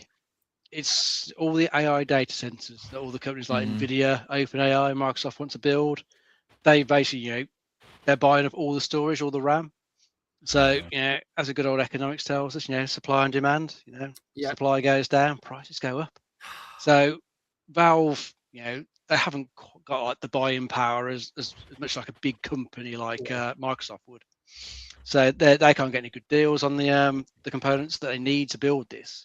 So it's cost them a lot to make it. So this is unfortunately why the price is so high, which does mean I think probably it's not going to sell as well as they probably would have liked. It's not the price many people would have liked to have seen, because I think probably a lot of people were hoping it would be somewhere around the £400-500 mark. Yeah, I think people were hoping it was going to be cheaper than modern day consoles, right? Yeah, now. But the thing was, I think Valve already said way back when they talked about it, it would be more comparable to a PC. And I mean, if you look at component prices to like build your own PC, this is kind of around the same ballpark. I think if you built something yourself from scratch, you might be able to get slightly better, CPU, graphic card wise, to build your own. I doubt you'd be able to build it quite so small and neat, because it is not at all. That looks really nice. I love the design of it. Tiny small little PC that will fit under your TV or wherever. Yeah. That's really good, but it's just so expensive. And that base model with only 512 gig of storage, I mean, knock a bit off that because it needs a bit itself for OS and other files. So it's going to be sub 500 gig. That ain't enough at all, really, for modern gaming, especially AAA gaming. It's over 100 gig for stuff like Crimson Desert and Forza 6. Not going to you last. got no chance. Plus, there's no controller in the box with it for the base model. So it's just a shame that it's come out so expensive. I think if they could have got the price down, I'm sure they would have done. And maybe if the component shortage sorts itself out the next year or two, hopefully they'll bring the price down to reflect that. But the other problem it's got, spec wise, whilst you can class it as like a entry level gaming PC, and it is more powerful than the Steam Deck. It's about 6 times more powerful than the Steam Deck. So that's shown its age now. True. Games. This spec wise kind of matches a base PS5. But a base PS5 is already been out for 6 years. So this is kind of matching 6-year-old hardware that is soon to be replaced anyway. Yeah. Although God knows how much that will cost if component prices don't sort themselves out. The next Xbox and PS6 could be stupidly expensive. Hopefully not, but we will see when they appear. But I think it depends what you're looking for. I think if you just want something to play games on, you're probably better off just sticking with an Xbox or a PlayStation. Yeah. A PS5 Pro is a bit cheaper than this. It is much better spec-wise. Yeah. You'll get better quality in the games for it. But if you want something that will do a bit more, because this has got full-blown Linux on it, it's got a full desktop OS there if you do your normal productivity stuff. So it'll probably still fit for some people what this is. But I just think the prices will put a lot of people off who would have been considering one. I mean, I was tempted to get one for the living room, so I could play the Steam games downstairs, save me moving my main PC around, because my main PC isn't a nice small little box that I can easily move around. So, if it had been cheaper, the convenience factor of it might have tempted me, but not for the current prices it's going out. So definitely not. As Kindred says, gaming laptops are better to look at probably. I'd say better spec, but I got one recently for a good price, and that was way, way, way better than a Steam machine spec-wise. I said this last night. You could get a gaming laptop from a number of different retailers far better than this, and it will play games better than this will. Let me just have a look at the comments, and then I'll come to Ben. A couple of things that were said. Dan said the discount on the controller is about 50 quid. So it normally costs 80 quid if you buy it separately, but it's about 50 quid with a controller. So you save about 30 quid. You can't stream from it as well, I don't think. If we confirm that, that'd be good to know, because if you can't, again, it's purely a gaming machine, can't stream from it. So why would anyone buy that for streaming? Probably never would. I wonder if you could buy it in place of a PC. It will do certain things that PCs will do, as Dave said. But it's the full Linux desktop there. Yeah. It's full Linux OS, so you can do everything there. If you really wanted to ruin the thing, you could install Windows on it. It'll support Windows and run on there, but Windows is dreadful. I wouldn't. Yeah. If you're gonna do stuff like use Microsoft Office, then go and get a laptop or something else instead. Brian says no control. I understand, as everyone does use Xbox controllers on PCs anyway. Very true. Any gaming shows you go to, they've got PCs. 9 out of 10 times it's an Xbox controller on the PCs at all the gaming shows. They did want apparently Steam did want to go for a target price of $750. But however, that went with the dodo, obviously because of the RAM. So that's technically not Steam's fault because of the RAM shortages. But there you go. Ben, your thoughts on this? Because for me, this is a huge disappointment. I don't know. I almost feel like they might have been better just sitting back on this and not releasing it right now.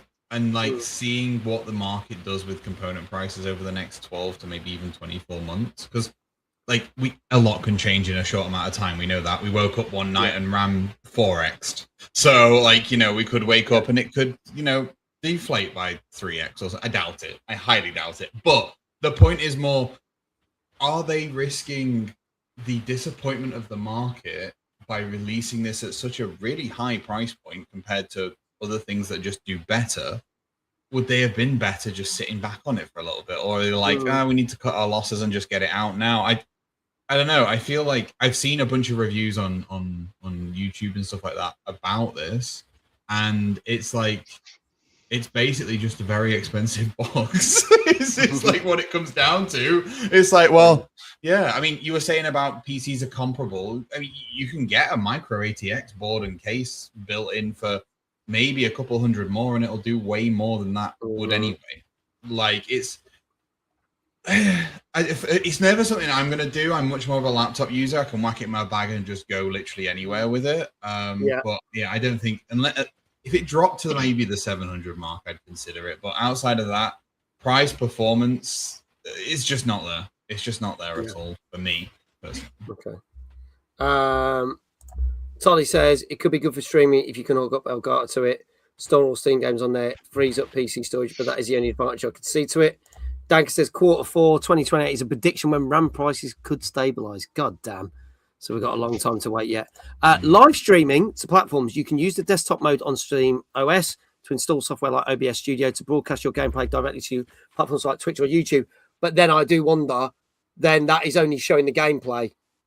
So you're probably not going to be able to, I'm guessing you're not going to be able to incorporate stuff like extra overlays and stuff and things like we have, like people are watching on Twitch right now.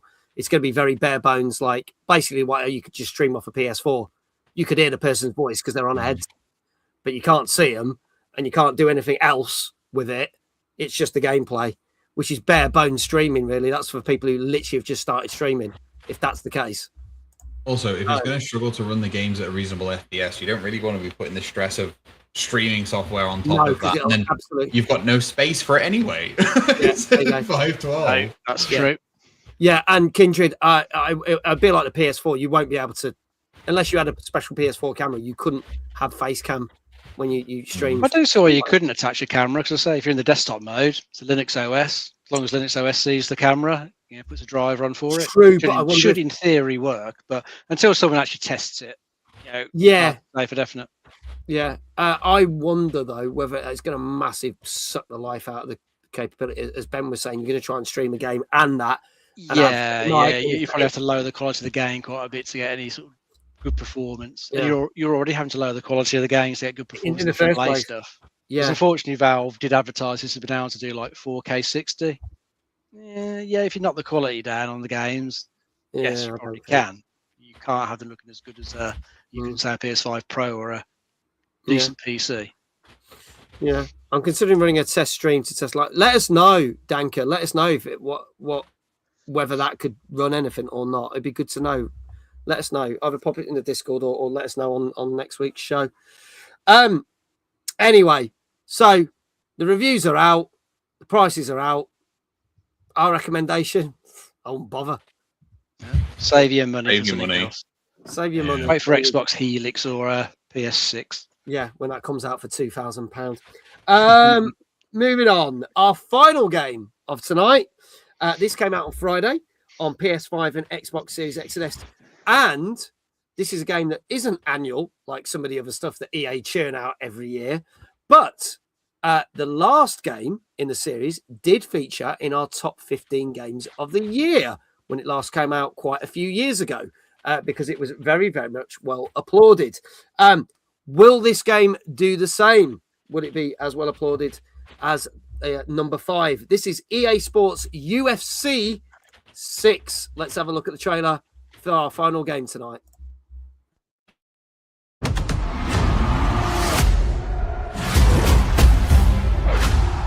Final round, let's go.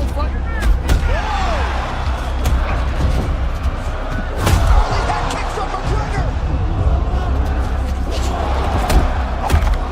Oh, he hit him again. We got a fight.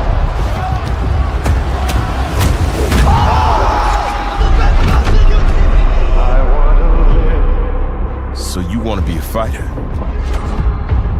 Show the world you ought to be feared. Born to make that walk. Different is dangerous. Rhythm, combos, strikes they can't solve. Pressure that suffocates. Signatures that define you. These skills become your story. From back rooms to bright lights.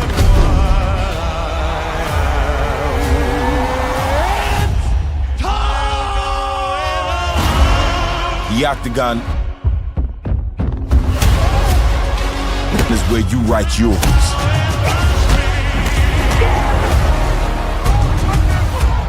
Whether you wind up the hero or footnoting someone else's, it's up to you. Here, who you are is how you win.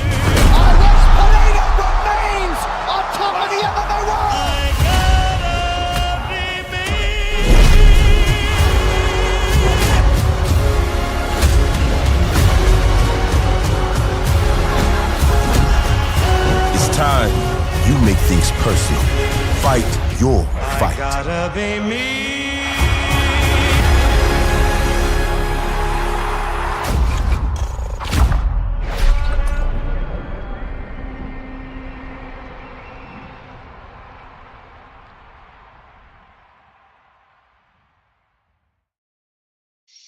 There you go, folks. That is EA Sports UFC 6.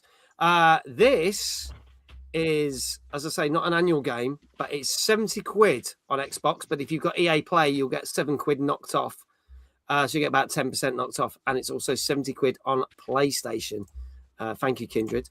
Dave, tell us a bit more about this one. What have they changed since we last saw it a couple of years back? I don't think it's massively changed since the last one in the way that the game plays. It sounds like they just sort of refined it a bit. I think they've improved stuff like the way the physics work in the game, and added better options for blocking and whatnot. But I think one thing they've added is a thing called flow state, which apparently is if you sort of mimic the fighter's real world style, you can get to like a flow state to I guess probably do more damage to your opponents. So they've added a few little bits there. There's I think additional modes, like I think a prologue mode, which has got a bit of a storyline to it, with two like underdog fighters who come in and become rivals. There's a storyline following them through. There's a Hall of Legends where you can go for like a museum area and learn more about some of the more famous MMA players. Yeah. So you got that in there as well. Otherwise, I think it's just a bit of a refinement on what was there before. So if you enjoyed the last one, probably no particular reason why you won't enjoy this one. It's just not drastically different. Yeah, it's often the way with a lot of these sports games. There's only so much you can add to them. I think graphically it looks nice. Graphics animation look pretty good in it. Very good. But apart from that, I think there's much else to say about it, really. Yeah. I say, like Jesse said, I normally hate the gameplay in fighting games, but the last one was so good. This will probably be quite good as well. So, Ben, your thoughts on this one? I thought if it ever comes out on the Steam, the Valve machine, it's going to run like pixels. No, I was like, visually, this game looks incredible. Actually, like from what we saw, the first thing that came into my head was we have come along so far in games that use human fighting and like the motion of bodies and things like that in such a high impact environment. We've come so far to be able to create something this visually good. Like, you can still tell it's a video game, but god damn, it looks beautiful for the for what we can see. I reckon, it's just another EA number on the back of a game. But I reckon it's probably going to sit around an 8. I'm going to give it an 8 on that one. All right, I'm sitting with that one. Okay. All right. Well, let's see what people are saying in the chat for this one. We've got Brian coming in with an 8, agreeing with you, Ben. Danker 8, Anna 8, Tompa 8, Tolly says probably a 9, Kindred 8, Ida says 8.5, Celestina says 7. Could be the curse of EA when they do churn these out. We'll see. Big Jesse says 8.5. Jenny says 9. Rockmew says 8.5. M's missed the trailer. Bless her. That's to a safe 7. iQuail says 8.5. Dave says 8. Yes, I'm down to be a pain. Flame says an 8. We haven't had an EA Fight Night boxing game in ages, but 6 of these in a row, but not in a row because there's been a fair few years gap. That's why we're saying it's very different to them churning out the same old shit. They had the massive success of college football. Now they're fucking churning that out every year, which is really annoying. But Dave, what do you reckon to this? I'm going to go for an 8.5. Okay, 8.5 for this one. Retro Jazar saying an 8. Folks, this is your last chance. This is EA Sports UFC 6. which comes out on Friday. Well, came out on Friday the 19th on PS5 and Xbox Series X and S. Tompa says, do you ever get a 10?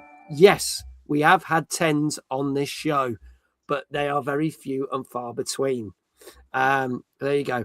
Lightning JR, thank you for the follow. Lightning says a 4 out of 10 for this one. That's fair. You might not like UFC games. That's fair. What I did like, which I thought was funny, if it comes out on the Steam machine, it'll be like playing Virtual Fighter in 1993. Also, Jesse says, new to Timeless 2026, Dave and Mag will be fighting on stage for TNFC. So there you go.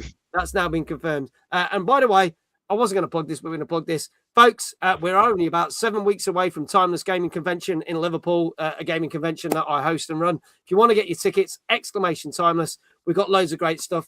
We've got Steve and Sam from Go 8-Bit, the show that featured Dara O'Brien. We've also got the team from the Horror Game Awards. We just announced Ash and Phil going to be talking about the greatest horror games of all time.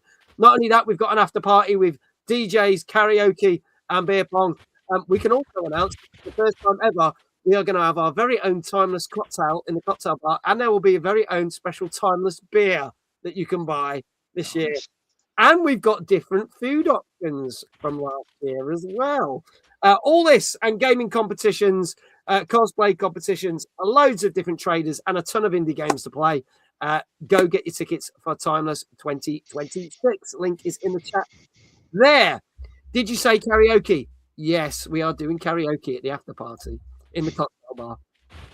There we go. Rock News says it's friendly and nice there too. So if you're a first timer, I'm not sure it's a lovely event to go to. Such a fun event. Thank you to everyone who's bought tickets and supporting us for this year, our 5th year as well. So there we go. More stuff to be announced as well. We've got a number of panels. So let's see what the score was for UFC 6. And I can tell you that on average, this got 8 out of 10. So not quite as good as the last one, but still decent. If you do like this, it's certainly worth checking out, okay? So it hasn't got the usual EA curse of good old 7 out of 10 and not many new features and churning the same shit out. But congratulations to the following people. What did I say? I can't remember. Did I say a 7? I can't remember. Oh, yeah. Did you say an 8? Did I say an 8? I went for an 8.5. I wonder whether he said an 8 and our guest gets a shout out because you need to Let's check go out. with an 8. Let's say he I said reckon 8 it was. and we can check out ShinyDex. So anything you need for all your Pokemon needs, go and check out the website right now. I can remember if I said 7 or 8. I'll take an 8 though. I'll take the tie up for tonight. I've got to the point where I can't remember either. So we'll just say you did because you're the guest and you can get a shout out. So why not? Corruption, says Tompa. Yep. Ben did actually cheat. That's fine. I'm going to allow it for once. There we go. There you go. Retro Shazar, congratulations. Flame, congratulations. Also, the following people: Kindred, Tompa, Hannah, Danker, and UKGN Zoidberg, also known as Brian. I can't even remember you asking his score. He said his score straight after he said what he thought of the game. Mm-hmm. So that was about 20 minutes ago because I was waffling on about some fucking gaming convention, so I can't remember. So there you go. What is it? Will there be any Pokemon chats before we go?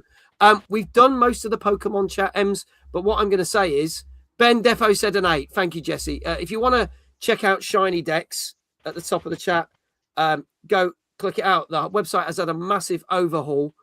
We talked about it for the first 20 minutes of the show. Feel free to go check it out, but go have a look. You will not regret it, Ems. Go have a look, especially if you're a big Pokemon fan. Okay, so there you go. Right, on to the final part of the show. Congratulations to everyone who got that right. We'll have some more gaming reviews for you next week, including the brand new Star Fox, which comes out on Thursday. We'll be talking about that game and other games. Hopefully, we might actually have a full 8 games next week. Let's see if the gaming world can get back to a norm. Let's talk about the charts. So we look at different game charts every week to see what is rising, what is falling, what's popular, what's not. Skipping the only 2 games I bought last week again. I know, sorry. There was no reviews from. I wanted to talk about that Junkster game that I played on Thursday. That was excellent, but hardly any reviews. Couldn't find reviews for it anywhere, but there you go. Not enough to get an average anyway.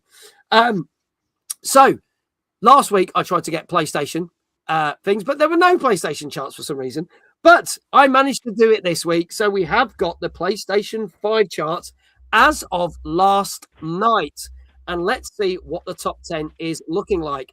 So at number 10, surprise, surprise, a re-entry, Football Manager 26. Also at number 9, a re-entry, Tekken 8. Up one place, the very excellent Resident Evil Requiem. At number 7, we just talked about The Adventures of Elliot, The Millennium Tales is a new entry.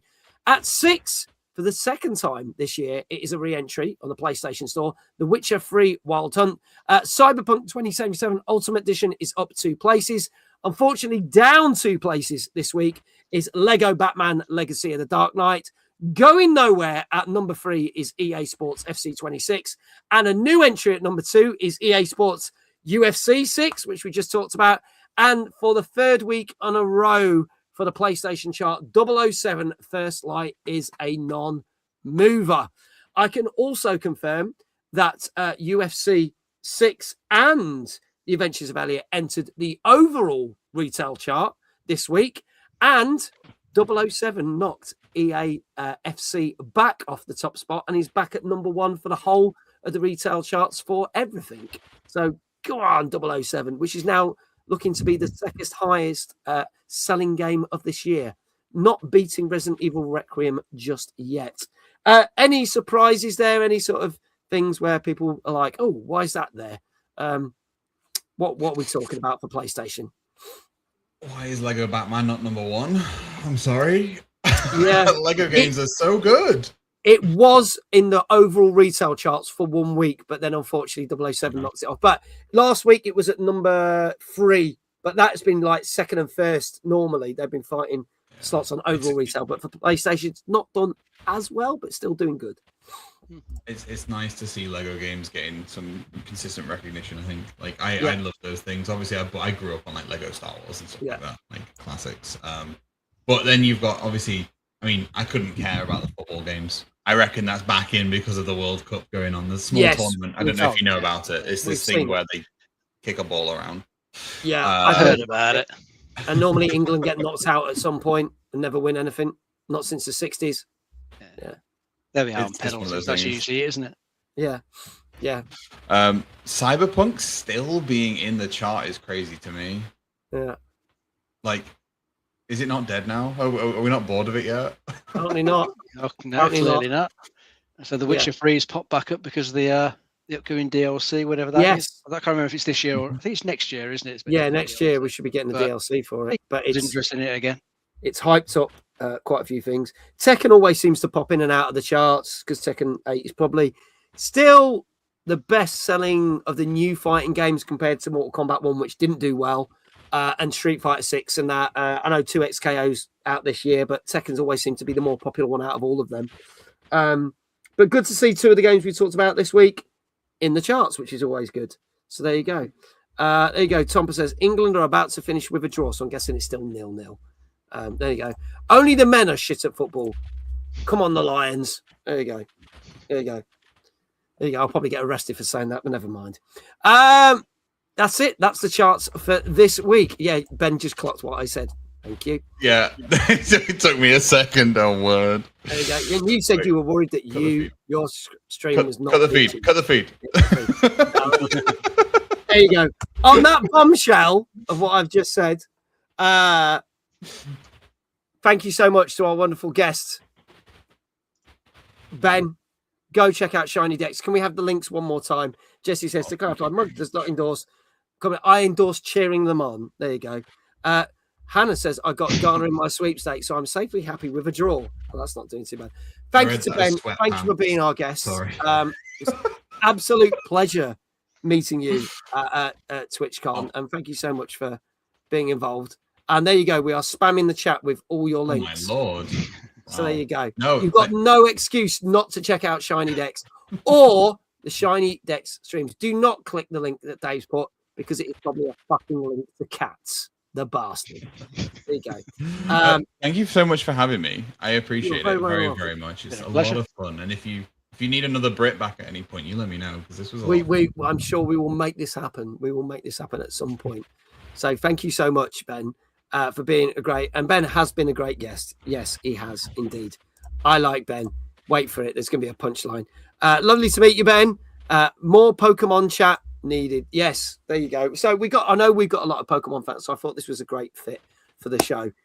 So I know we talk about lots of things, and yes, I know I'm a twat. There you go. Thank you. There you go. Always good to chat Pokemon. There is the punchline. Thank you, Dave. Ben is great. If you would like to beat Mag to pulp at Timeless, we can organise a slot.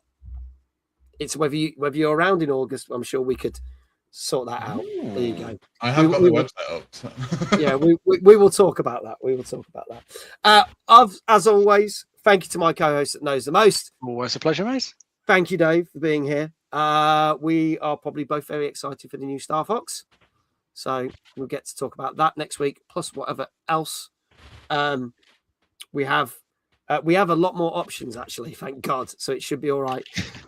Thank you to all the mods for doing all the shout outs. Thank you to everyone that's been watching on YouTube and Twitch. We are back with another TNGC next week at 9 p.m. live on both those channels. A reminder, next 2 streams. Tomorrow, I start early. I'm doing a sponsored Minecraft stream. I know I haven't posted the information in the Discord, but is a sponsored Minecraft stream at 7:30 where all of you can join in. Twitch have set a challenge, and we're going to see if we can smash it in an hour. More details will be in the Discord tomorrow, and that will be swiftly followed up with our community night. And tomorrow night's community night is going to be Fortnite. So we're going to be doing some Fortnite tomorrow night if you want to join in. Thursday night, as I've just mentioned, we'll be talking on next week's show, but I will be playing the brand new Star Fox live on Twitch and TikTok on Thursday night. There you go. Is the challenge to keep Mags alive? You will see. No digging or dogging. Jenny, that is something else. Probably not in Minecraft, but there you go. There you go. Great show tonight. Thank you, everyone. We are going to go do a raid. So let's see who's on. If you're watching on YouTube, unfortunately, the stream just ends. That's the way YouTube is. But we are going to go raid someone else. Just going to quickly see who's on because there's quite a lot of people on tonight. I am very tempted to go raid a guest who was on only 2 months ago. 2 months ago this week, believe it or not. And that is the very wonderful Professor Stork. She is on. She's not happy that Fable has been delayed. But she is playing Sky Children of the Light. So let's go raid Professor Stork. And if I hit that button, oh no, hang on. I would do if I hit the button. If we hit that, that is going to start off. So there we go. And that raid should be starting anytime soon. I will drop her link in the chat as well for everybody. So if you want to go watch her, that will be there. And that's it from us. Thank you so much, everyone. Have a great rest of your Tuesday evening. And all that leaves for me says, wherever you are in the world, have a great morning, great afternoon, great evening. And I shall see you back at 7:30 tomorrow for a very special Minecraft sponsor stream, the last Minecraft sponsor stream, and a bit of Fortnite. We'll do that thing where we awkwardly wave into camera and I'll press a button. Thank you very much. Good night. Good night. Bye. I'm down to fight.